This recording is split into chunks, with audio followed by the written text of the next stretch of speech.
Mathrubhumi news ക്യാമറാമാനായിരുന്ന A V മുകേഷിന്റെ പുസ്തകം അതിജീവിതം പ്രകാശനം ചെയ്തു. കോഴിക്കോട് പ്രസ് ക്ലബ്ബിൽ നടന്ന ചടങ്ങിൽ മാതൃഭൂമി MD MV ശ്രേയാംസ് കുമാർ പുസ്തകം മുകേഷിന്റെ അമ്മ ദേവി എവിക്കും ഭാര്യ ടിഷ മുകേഷിനും നൽകി പ്രകാശനം ചെയ്തു.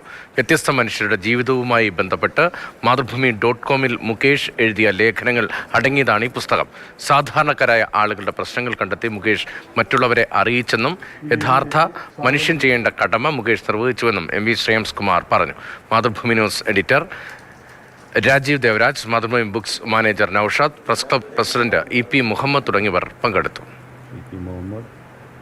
ഏൽപ്പിച്ച പണിയല്ല, മറിച്ച് എനിക്ക് സമൂഹത്തിൽ ഉത്തരവാദിത്തമുണ്ട്.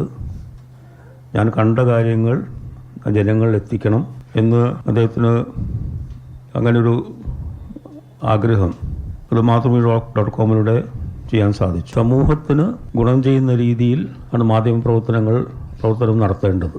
മറ്റുള്ള കാര്യങ്ങളോടൊപ്പം തന്നെ അത് അദ്ദേഹത്തിന് സാധിച്ചു എന്നുള്ളതിൻ്റെ തെളിവാണ് 100-ലധികം അദ്ദേഹത്തിൻ്റെ ലേഖനങ്ങൾ പ്രസിദ്ധീകരിക്കാൻ സാധിച്ചത്.